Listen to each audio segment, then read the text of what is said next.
Muy buenas tardes. Muy buenas tardes, señoras y señores. Muchas gracias por su presencia esta tarde en el Instituto Cervantes para escuchar una conferencia magistral de nuestro presidente del Consejo de Administración del Instituto Cervantes, que resulta ser el secretario de Estado de Cooperación Internacional y para Iberoamérica, don Jesús Gracia, a quien damos la bienvenida y a quien agradecemos mucho su presencia. También agradecemos mucho la presencia de los representantes de la Embajada de México, de los diputados a Cortes, los diputados del Congreso de los Diputados, de otros miembros del Consejo de Administración y de todos ustedes. Nuestro conferenciante de esta tarde clausura este ciclo, este coloquio internacional Relaciones España y México, Historia, Actualidad y Perspectivas, que durante estos días ha reunido a un grupo de especialistas, sobre todo españoles y mexicanos, lógicamente, bajo la dirección de doña Alicia Mayer, directora del Centro de Estudios Mexicanos de la UNAM en el Instituto Cervantes, porque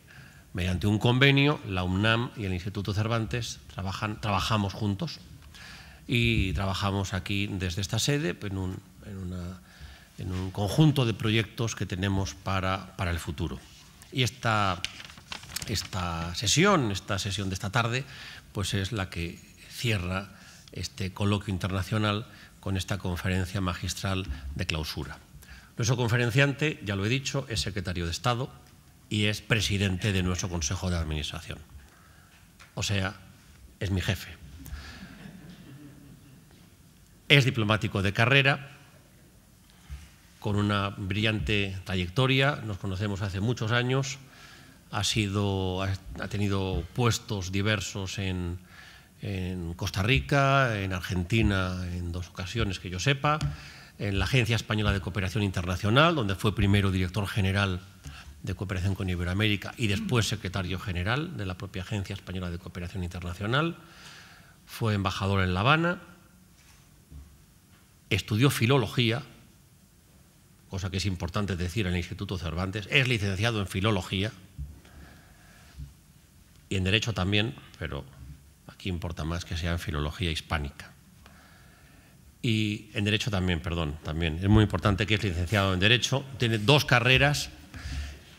pero, en fin, perdonen, pero yo prefería la filología. Y por tanto, es una persona altamente cualificada, gran conocedor de Iberoamérica, gran conocedor de México, gran amigo de México, ha viajado por toda Iberoamérica, ha participado en casi todas las cumbres iberoamericanas de alguna u otra forma, seguro, entre reuniones preparatorias, reuniones posteriores y cumbres en sí mismas, en una buena parte de las cumbres iberoamericanas que ha habido. Y por tanto, es una persona que por su trayectoria profesional, por su vocación personal y por su puesto actual, es la persona adecuada para clausurar con una conferencia este ciclo, estas jornadas. El título de su conferencia es Revolución y Reforma. Así que, señor secretario de Estado, adelante, tiene la palabra. Pues bien, muchas gracias, Rafael. Doctora Alicia Mayer, directora del Centro de Estudios Mexicanos aquí en el Instituto Cervantes. Señoras y señores, es un compromiso y un placer estar hoy aquí en este grupo yo puedo decir, de amigos con algunos ilustres diputados y profesores universitarios. Y he de decir que cuando me invitó el director del Instituto Cervantes, Víctor García de la Concha, lo hizo a cambio de algo. Yo le había pedido un favor, que él tenía que intervenir en otro acto y con mucho gusto yo accedí a venir aquí. Pero, como diría Violante, me ha puesto en un gran aprieto, porque los diplomáticos somos capaces de hablar 10 minutos de casi todo, hasta 15. Pero cuando me dicen que tengo que dar, como es una charla magistral de 40 minutos, que es el tiempo previsto para los catedráticos, eso es una cosa muy buena en la cátedra, pero muy difícil para nosotros. Y más todavía cuando me piden que clausure un curso de Relaciones España-México, de la intensidad y de la variedad de temas que se han tratado, todos ellos por especialistas en las relaciones entre España y México, en temas tales como la lengua, las relaciones en cultura y educación, las relaciones políticas, sociales, la diplomacia. Digo, bueno, ¿qué puedo decirles yo a estos señores a las 7:30 de la tarde para que no me echen antes de cumplir los 40 minutos acordados con don Víctor García de la Concha? Entonces, se me ocurrió que podría hablar de algo que me llama la atención en las relaciones entre España e Iberoamérica, que es el proceso de reformas en Iberoamérica. Y también, pues tratándose de México, tenemos siempre asociado México a la idea de revolución, desde el Partido Revolucionario Institucional a toda la mitología, toda la cultura, el arte pop, folk, etcétera, la historia de la Revolución Mexicana que ha ocupado una parte importante de la iconografía mundial. Y pensaba pensaba en esto y en las ideas entre revolución y reforma cuando acompañé el mes de diciembre del año pasado a México, a Su Alteza Real el Príncipe de Asturias, a la toma de protesta del presidente Peña Nieto, porque tengo el honor de acompañar a Su Alteza Real el Príncipe de Asturias a todas las tomas de posesión de presidentes en Iberoamérica. Este año son 6 tomas de posesión las que tenemos, llevamos tres. En unos días iremos a la 4ª, a El Salvador. Y he de decir que de todas las tomas de posesión, la única que me llamó la atención, el discurso inaugural, y que nos hizo pensar y que nos hizo ver qué es lo que estaba pasando en el país, fue la de la toma de posesión del presidente Peña Nieto. Porque en esos discursos que muchas veces son emotivos, otras veces pues son de política interna o de buenas voluntades al llegar al puesto, en el caso de México fue un programa de gobierno completo basado en 2 ideas, en el pacto, en el consenso, más bien en el pacto que el consenso, es decir, en el acuerdo entre las fuerzas políticas que se estableció en el Pacto por México unos días antes de esta toma de posesión, y en la otra idea que era la de las reformas. Y el presidente Peña trajo delante del Congreso mexicano un programa de reformas estructurado en unos puntos claros con los temas de reforma, con unos plazos, con unos medios, con unos objetivos claros para llevar a cabo reformas en su país. Y me quedé pensando, bueno, el presidente del Partido Revolucionario Institucional, que vuelve al poder después de 2 ejercicios de poder, 2 presidencias del partido de la oposición, Partido Revolucionario, pero que trae a la política mexicana un completo plan de reformas. Entonces eso me hacía pensar de alguna manera cuál es el estado de la situación de América Latina, de Iberoamérica, incluyendo España, y del mundo en general en este momento de tantos cambios, en un momento en el que posiblemente vivimos las paradojas mayores, ¿no? Vivimos un momento que se ha hablado mucho de la globalización, que es un hecho de la realidad y que, en palabras del profesor Mauro Guillén de Wharton University de Estados Unidos, se traduce o se podría reflejar en 3 paradojas. Estamos en un mundo en el que nos parece que todo es conocido o conocible, y esa es la paradoja de la predictibilidad o de la predecibilidad, no sé, señor secretario general, cómo se diría mejor en castellano. Es decir, tenemos los instrumentos, tenemos los datos, tenemos las herramientas informáticas, tenemos la capacidad de prever lo que va a pasar, y sin embargo estamos expuestos a los vaivenes y a los cambios más radicales que hemos tenido nunca en la historia. Hemos visto caer Lehman Brothers, nadie ha podido prever la caída del sistema financiero, nadie ha podido predecir o nadie puede producir las grandes catástrofes naturales que se suceden en el mundo. Y tenemos que vivir con esta paradoja, la capacidad de predecir y la imposibilidad también de predecir nuestro futuro. La paradoja también de la convergencia. Estamos en un mundo que converge cada día más. Estamos en un mundo en el que todos, gracias también a la comunicación, a los medios de comunicación, estamos cada vez más cercanos unos de otros, en los que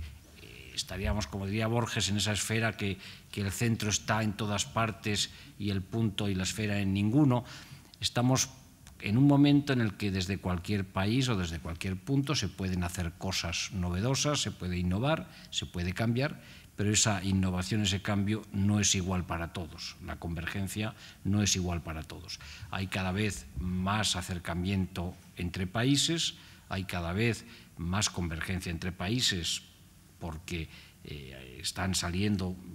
se dice por el Banco Mundial, más de 500 millones de personas en la pobreza en la última década, pero por otro lado tenemos también la falta de convergencia, la divergencia dentro de muchos países y dentro del caso de China es paradigmático. Tienes un lugar como Shanghái que tiene una renta per cápita similar a Italia, tienes unas provincias interiores que están en el nivel de Gabón o de Gambia. Y por lo tanto, en este mundo tan impredecible, en este mundo que converge y diverge, en este mundo paradójico que tenemos hoy, hay que hacer cambios. Y los cambios pueden venir de distintas maneras. Decía John Stuart Mill que toda la historia de la mejora social ha sido una serie de transiciones por las cuales, una detrás de otra, costumbres o instituciones pasan de ser unas supuestas primarias necesidades para la existencia social al rango de unas universales y estigmatizadas injusticias y tiranías. Y así ha sido con las distinciones de esclavos y libres, nobles y siervos, patricios y plebeyos, y así será, y en parte está siendo ahora, con las aristocracias del color, la raza, el sexo, decía Stuart Mill en el utilitarismo. Y esta mejora social que viene innata en las necesidades del cambio, en las necesidades de la evolución y del progreso del ser humano, se pueden hacer de distintas maneras. Se pueden hacer de una manera paulatina o se pueden hacer de un cambio radical. Y ahí es donde viene la idea de revolución. Posiblemente en la época antigua no se hablaba de revolución, bastante tenían con sobrevivir o con convivir en un mundo todavía de esclavos, libertos, libres, etc. Pero a medida que evoluciona la sociedad, vamos viendo que las revoluciones son algo común, en Europa especialmente, y tenemos los programas revolucionarios. Posiblemente me han buscado aquí que uno de los primeros, para que no digan que España no tuvo revoluciones, podía ser la de los comuneros de Castilla, pero tenemos las revoluciones, posiblemente la más importante, la primera, la Revolución Inglesa, que es la primera que corta la cabeza a un rey y que después vuelve otra vez, después de la Commonwealth, vuelve a la monarquía, la Revolución Paradigmática francesa o la Revolución previa estadounidense, que posiblemente, y como decía Hannah Arendt en su libro sobre revolución, es la más exitosa de todas y, sin embargo, es la que menos importancia se le ha dado como revolución, es la que cambia realmente de un sistema a otro. Pero el esquema de la revolución, que luego pasa a las revoluciones burguesas del siglo XIX en toda Europa y que culmina en la Revolución Mexicana, previa a la Revolución Soviética o la Revolución Rusa, son revoluciones que tienen un esquema similar, que tratan de cambiar las cosas y de cambiarlas inmediatamente, de subvertir el orden establecido para llegar a una situación distinta, a un cambio de orden que tiene que ver con la política, tiene que ver con la riqueza, tiene que ver con las clases sociales, etc. Y es una revolución, un cambio que viene acompañado generalmente de la violencia. Esas revoluciones, además, sobre todo en Europa, tienen la característica de que son revoluciones ciudadanas, en una Europa y en unos países que son fundamentalmente agrícolas y que, por lo tanto, imponen desde las capitales un orden nuevo al resto del país, generalmente, como decía, con la violencia. Y que además tienen unas etapas, la Revolución Francesa es la que más se ha estudiado seguramente, unas etapas de evolución que luego se reproduce en casi todas estas revoluciones, que pasan de un orden, de un momento revolucionario, mucha violencia, un establecimiento de un orden nuevo, y ese orden nuevo trata de preservarse casi siempre cayendo en un autoritarismo o en una dictadura para que nadie lo vuelva a cambiar. Y ese es el eterno retorno de las épocas de la revolución. Y ante esa disyuntiva de la revolución, durante todo ese tiempo y durante toda la historia, se ha pensado que puede haber otra forma también de afrontar los cambios y de prepararse para el mundo nuevo. Y decía Bolívar en tiempos revolucionarios en Venezuela que una vez obtenida la independencia, que era la figura o la labor fundamental de los revolucionarios latinoamericanos de aquella época, era tiempo de reformas. Decía en su discurso en el Congreso de Angostura en 1819: «Estoy penetrado de las ideas de que el gobierno de Venezuela debe reformarse y que aunque muchos ilustres ciudadanos piensan como yo, no todos tienen el arrojo necesario para profesar públicamente la adopción de nuevos principios». Y estaba precisamente el revolucionario Bolívar, que ha dado lugar a las revoluciones bolivarianas posteriores, o que ha servido de imagen o de idea de esas revoluciones bolivarianas, estaba hablando de reformas. Y en la Revolución Mexicana, pues posiblemente es la revolución más importante que ha habido en la historia, yo me atrevería a decir. Es una revolución que recorre el país de norte a sur, de este a oeste, que tiene elementos burgueses, tiene elementos urbanos, tiene elementos indígenas, tiene elementos rurales muy profundos y tiene al país en vilo durante 10 años prácticamente, o más de 10, 19, con una serie de cambios profundos que dan lugar a un México nuevo, un México distinto, que seguramente sale escarmentado de esa violencia, sale escarmentado de ese desorden y de esa revolución, y que pone en el poder un nuevo partido, que es el Partido Nacional Revolucionario, con Plutarco Elías Calles, y que posteriormente da lugar al Partido Revolucionario Institucional, que me imagino que en México pues lo tienen muy estudiado en toda la ciencia política, pero que no deja de ser paradójico también, ser revolucionario y a la vez institucional. Pero ese Partido Revolucionario Institucional es el que ha dominado la vida política mexicana a lo largo de los años, de un periodo larguísimo de la etapa de México, que sabe dar lugar en un momento determinado, y con los cambios que ha habido también en el resto del mundo, y al calor de los cambios en Europa y al calor de los cambios en la Unión Soviética, etcétera, da lugar a un sistema político nuevo, con la alternancia de partidos en el poder, que ya venía de años anteriores en la medida en que los gobernadores, las gobernaciones podían elegir, había elegidos miembros o gobiernos de distinto signo, pero que a partir del año 2000 entra en el nuevo ciclo ya con 2 presidencias seguidas del PAN, del Partido de Avanzada Nacional. Y eso es algo que nos lleva a ver cómo ha evolucionado ese México desde la revolución o la reforma. Revolución o reforma que también está muy presente en todo el pensamiento marxista, sobre todo, ¿no? Desde Rosa Luxemburgo, que era, y que en realidad es lo que está pensado y lo que está pendiente en la opción que hay que hacer entre revolución o reforma. Porque si la reforma lo que trata es de mejorar las condiciones de lo actual y actualizarlo y ponerlo en condiciones de que el sistema, los mecanismos funcionen, la revolución lo que busca es el objetivo, es llegar a un objetivo distinto, es el cambio, la subversión para llegar a una meta. Y no sabemos si en ese camino se van a hacer reformas y mejoras o no, y eso fue pues una de las tradicionales discusiones en las que debían ser interminables charlas de café de los socialistas o comunistas alemanes y emigrados rusos de todo tipo, que estaban allí debatiéndose el seso sobre la revolución o reforma. Yo lo que sí que les diría es que en el momento actual es el momento de reformas. Las revoluciones, yo creo que en este momento las hemos dejado para la tecnología, para la industria, para las novedades del conocimiento, los grandes cambios que está habiendo en el proceso de conocimiento en este momento son revolucionarios seguramente, están cambiando nuestra forma de ver el universo, de ver el ser humano, de ver la sociedad o de ver los avances en la ciencia, pero difícilmente son revoluciones que pueden tener un éxito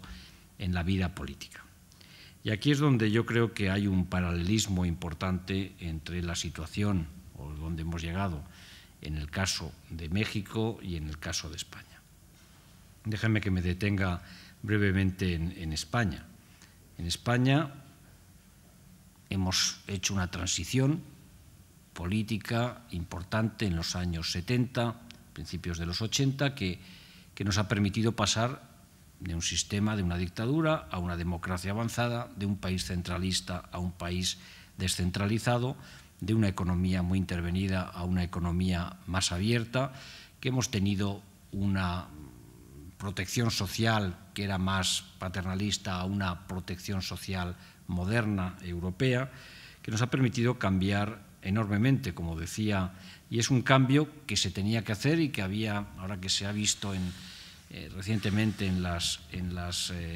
documentales sobre la España de aquellos años, con ocasión del fallecimiento del presidente Adolfo Suárez, vemos cuáles eran las discusiones en ese momento, y era la reforma o ruptura, que le querían llamar. Y finalmente, y hay un discurso famoso que se ha repetido estos días del presidente Suárez, que decía: hemos tenido que cambiar la luz, dar luz a los ciudadanos mientras cambiábamos los postes de la luz. Hemos tenido que dar energía mientras cambiábamos las cañerías, agua mientras cambiábamos las cañerías. Hemos tenido que dar de comer a todos mientras cambiábamos el sistema. Y esa era la forma de hacer una serie de reformas en la sociedad española que han sido muy importantes a lo largo de nuestra convivencia en los últimos años y que han dado una España próspera, una España moderna, una España insertada en el mundo. Y nos encontramos ahora con una situación, o hace unos años, hace 2 años más concretamente, con el cambio, con la asunción de la presidencia del presidente Rajoy, en una situación pues también parecida. Lo que había funcionado hasta entonces ha dejado de funcionar. Nos encontramos con que la complacencia, la creencia de que teníamos un país rico, de que teníamos capacidad de gasto por encima de lo que era la realidad de España, un crédito barato, una inserción en el euro que fue muy exitosa en muchos elementos, pero que ha tenido pues también muchos elementos negativos en la base económica de España. Nos encontramos con una España que tiene que cambiar. Y el programa del presidente Rajoy es un programa de reformas. Lo que tratamos de hacer es cambiar las cosas mientras las cosas siguen funcionando. No se puede llegar al gobierno en un país desarrollado con una posición adánica de que nada existía antes y que todo va a empezar a hacerse de nuevo. Y por eso se han puesto en marcha una serie de reformas que van desde la primera, la reforma laboral, que es una reforma dura, difícil, que hay que poner en marcha, pero que va a permitir, o que está permitiendo ya, crear empleo con unas tasas de crecimiento más bajas. Hemos hecho una reforma de la educación, que es uno de los temas fundamentales en la competitividad actual, y se ha aprobado la ley de mejora de la educación, de la calidad de la educación, que es algo fundamental. La discusión pública es muchas veces sobre temas periféricos o temas que no son centrales a la reforma, pero la reforma educativa es algo que es sustancial para el futuro del país y para la capacidad de competir en un mundo más difícil. Se ha hecho una reforma financiera que casi no nos hemos dado cuenta o casi no nos hemos apercibido, pero el sistema financiero español se ha reducido prácticamente a la mitad en 3 años. Se ha hecho también, se está en marcha una reforma de la administración pública, que posiblemente podría ser más drástica, más radical, pero tiene que hacerse también en la medida en la que hay pues un contexto que tienes que preservar de la administración pública, pero que está dando sus frutos en este corto plazo. Y está en marcha un trabajo sobre la reforma tributaria, que es otro de los elementos fundamentales del Estado. ¿Y por qué es esto importante o relevante para México? Pues porque en buena medida estas reformas coinciden con las que se están haciendo en México, pero son también reformas que se están haciendo en la mayoría de los países americanos. Ayer tuvimos un encuentro cerrado con 12 especialistas, 12 pensadores de distintas ramas del conocimiento de América Latina, junto con la CAF, la Corporación Andina de Fomento, Banco de Desarrollo de América Latina, con la nueva secretaria general iberoamericana, Rebecca Greenspan, y con el anterior secretario general. Y tuvimos una reflexión que nos permitió dar un repaso de cuál es la América Latina y la Iberoamérica, incorporando a España y Portugal, de este momento y qué es lo que está ocurriendo. Y había una serie de enseñanzas que creo que son útiles para los mexicanos también. Primero, que América Latina lo está haciendo bien y que lo ha hecho bien en regla general a pesar de las dificultades. Y que hoy en día la macroeconomía, los números grandes de las economías de América Latina, si quitamos los casos de Venezuela y en cierta medida de Argentina, que está rectificando en este momento, han ido todos, independientemente de la ideología del partido gobernante, han ido todos en la búsqueda de reducir la inflación, mantener un déficit público razonable, reducir la deuda pública y mantener unas variables macroeconómicas que les permitan atraer inversión y generar crecimiento. Y por lo tanto, salvo esas dos excepciones que además, como decía Guillermo Perry, el anterior director, economista jefe del Banco Mundial, del Fondo Monetario, decía, son dos casos que se han autoinfligido esos problemas, porque han sido problemas que no venían de choques externos, sino que venían de políticas equivocadas. Pero la regla general es que América Latina ha hecho esas reformas macroeconómicas que están funcionando y que hacen de América Latina, incluso en los momentos de la recesión en 2009, 2008, 2009, se ha permitido capear mejor que los países desarrollados la crisis económica. ¿Y qué es lo que falta en los países de América Latina? Pues en la gran mayoría tiene que haber una mejor redistribución de la renta, tiene que haber una mejor calidad de los servicios públicos, muy especialmente educación y sanidad, tiene que haber una mejora en la competitividad, tiene que haber una mejora en las empresas, sobre todo en las pequeñas y medianas empresas, tiene que haber, allí no es el problema del desempleo como es en España, pero tiene que haber una formalidad en el empleo, y ese es el otro elemento, y todo eso son problemas más de la microeconomía que tienen que ver fundamentalmente con las reformas. Y decía el ministro de Relaciones Exteriores de México, José Meade, hace poco, hablando de la situación de América Latina, dice, desengáñate, la relación, la diferencia en América Latina no va a ser Alianza del Pacífico-Mercosur, ALBA o no ALBA, izquierda o derecha. La diferencia va a ser entre los países y los gobiernos que hacen reformas y los que no hacen reformas. El que haga las reformas va a estar en condiciones de superar las crisis económicas, de superar la situación actual y de aprovechar estos años de bonanza económica en América Latina para generar sociedades más justas y sociedades más integradas. Y esto es lo que se está haciendo en buena medida en América Latina. ¿Cuáles son las discusiones hoy en día en América Latina en estos temas? En primer lugar, la educación. Y hay algunos países que efectivamente están todavía discutiendo sobre la ampliación o la cobertura universal de la educación. Se olvida a veces que el primer país del mundo que erradicó el analfabetismo fue Argentina.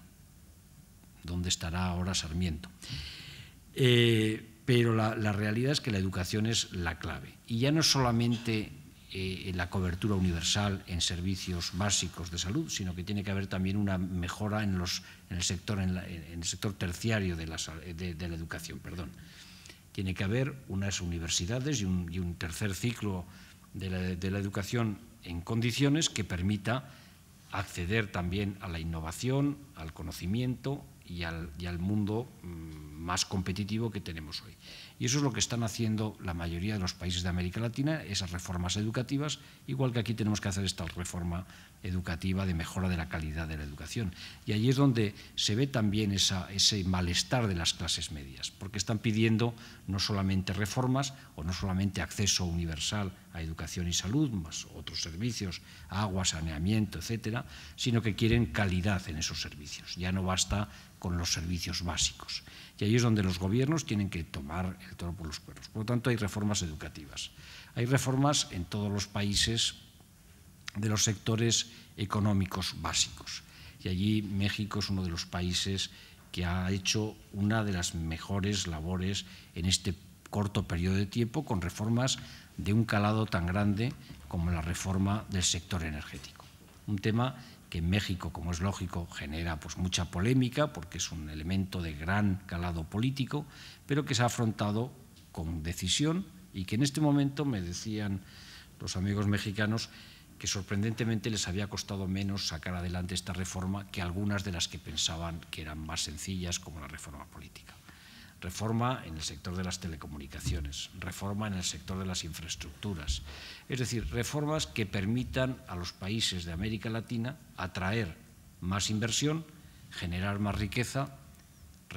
acompañadas de reformas tributarias que distribuyan mejor las cargas y que distribuyan mejor los recursos del Estado y que permitan servicios sociales mejores y de mayor calidad. Por eso decía que el Pacto por México es fundamental en esta tarea. El Pacto por México contiene 5 acuerdos: de sociedad, de derechos y libertades, crecimiento económico, empleo y competitividad, seguridad y justicia, que es otro de los elementos fundamentales del crecimiento económico, la seguridad tanto jurídica como física y una justicia creíble a la que se pueda atender, transparencia, rendición de cuentas y combate a la corrupción y gobernabilidad democrática. Y en todos estos aspectos México ha avanzado en las reformas, igual que lo ha hecho España en estos últimos años. Por eso yo creo que la visita próxima del presidente Peña Nieto a Madrid, el día 9 y 10 de junio, pues va a marcar un momento excelente de las relaciones bilaterales entre México y España. Vamos a poder ver, se van a firmar más de 20 acuerdos. Es un momento en el que les habrán contado todos los que me han antecedido en uso de la palabra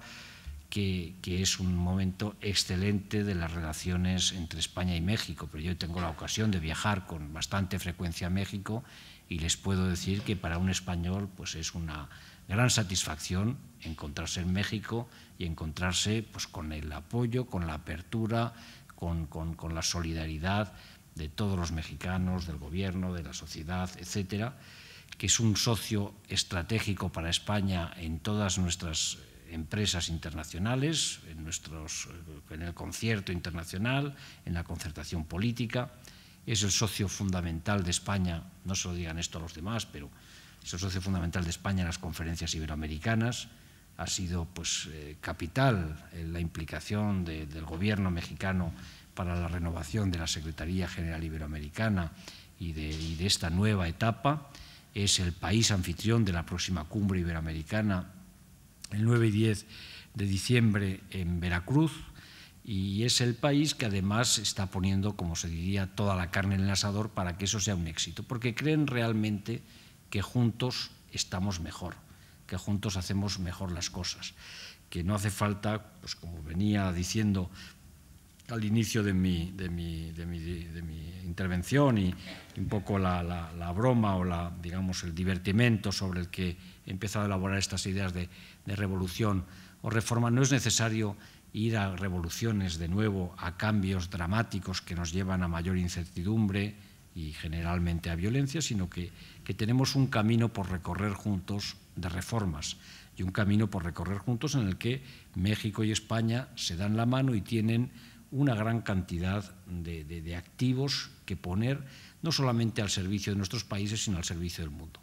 Creo que la iniciativa del Instituto Cervantes, del secretario general y muy especialmente del director, de Víctor García de la Concha, de abrir el Instituto Cervantes a los amigos, a los hermanos latinoamericanos y muy especialmente a México, es una apuesta estratégica de nuestra forma de estar en el mundo. Hoy en día, la relación de España con América Latina ya no puede ser ni la del siglo XVI, desde luego, pero tampoco la de los años 90, 80, en la que España iba ascendiendo, iba mejorando en sus condiciones de vida, su economía, etcétera, y América Latina iba en un camino inverso. Hoy en día estamos en una situación mucho más equilibrada que lo hemos estado nunca en la historia. Estamos en una situación que es lo que dijimos en la Cumbre Iberoamericana de Cádiz, una relación renovada entre España y América Latina. Y esa relación renovada quiere decir que es una relación de ida y vuelta, como ha sido siempre la historia de España y América Latina. Cuando ha habido problemas en España, los españoles han cogido la maleta y en buena medida han ido a América Latina, y buena prueba de ellos les habrán hablado, ¿no?, de la forma en la que fueron acogidos siempre en México, tanto los intelectuales como los trabajadores, como los empresarios. Y viceversa, cuando ha habido problemas en América Latina, han encontrado siempre en España puertas abiertas, y de hecho tenemos hoy en día la segunda mayor colonia, colectividad extranjera en España es ecuatoriana, es de un país latinoamericano que vinieron aquí en los años 90, que hubo unos problemas graves en ese país, pero es un camino de ida y vuelta. Y por lo tanto tenemos ante nosotros esa relación renovada, esa relación madura, esa relación adulta, que va en beneficio de los dos. Y por lo tanto, yo lo que sí que estoy seguro es que por este camino de las reformas, del aprendizaje mutuo, del apoyo mutuo, vamos a salir ganando los dos países y vamos a salir ganando mexicanos y españoles. Así que muchas gracias, y estoy convencido de que habrán tenido, pues, que ha valido la pena este coloquio internacional y esta renovación de las relaciones entre México y España. Muchas gracias.